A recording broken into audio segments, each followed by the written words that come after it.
Hey everyone, welcome back. This is going to be a bit of a side entry. This game is a prototype build of some vaporware, and because that's a bit of an antiquated term, that means that the game was never released to any market, period. This game appears to star a young child of American Indian-style descent, as he's going to do something. I don't know what. I have reason to believe that Devil Children Book of Fire, or Firebook, was definitely used as a base for this game. The main reason why is because Book of Fire's script, as well as a number of NPC dialogue, is within this game's coding, as opposed to Devil Children Ice. The names of the main areas are Harajuku, City of Bird,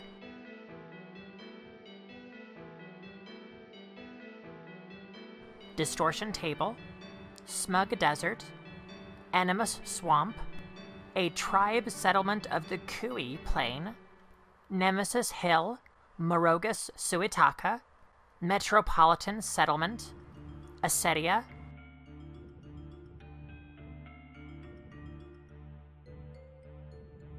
Acedia Jukai,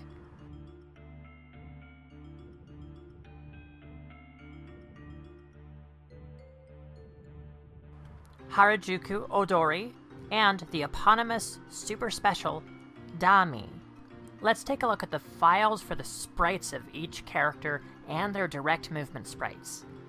The files refer to names that sound like Kratos named them. They are boy, dog, and girl. This game has some very interesting areas to it, very fantastical, and some interesting hex functions too, such as time control, like I can go backwards and forwards in time. Or it was just the moonwalk, attacks from our dog friend, and other things. But the main problem is that without debug, there's really not a lot to show in this game. But as you can see, that didn't stop me. Without further ado, let's go ahead and take a look at this completely unknown game that I've been calling Project Beta. Before looking at the village, just to the right, let's go ahead and take a look at the unnamed protagonist's actions. We've got moving up, down, left, and right, but we've also got attacking. If we hold left while attacking, we can see a small trace of a possible planned difference of a movement. This movement may have been a separate attack from just attacking in place. Now, let's look at his base attack as well as his double and triple attacks from different angles.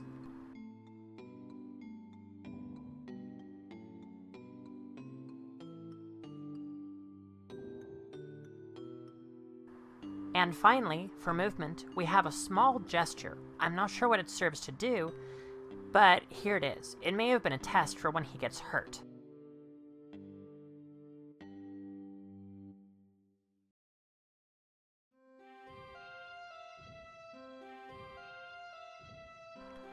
This village is referred to as Acedia.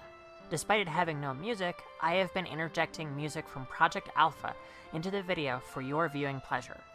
The first spawning point shows our protagonist of No Name and his dog of No Name. There are loosely about 50 maps in this game, but approximately half of them are duplicate maps. This game uses the DC3 engine, so it may look familiar to people who watched my Project Alpha documentation. Oh look, goats. You might even call them some scapegoats.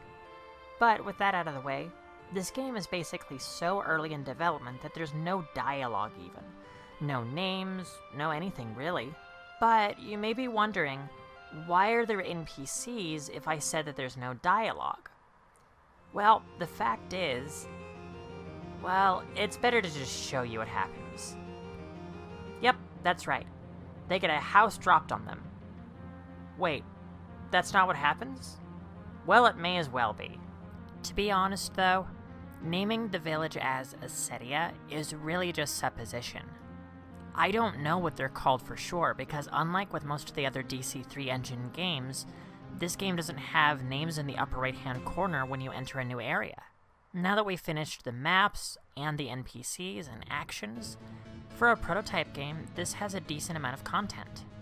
But honestly, that's all there is to this game. This is really more of a tech demo, if anything.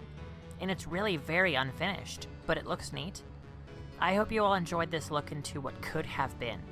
Stay safe, everyone.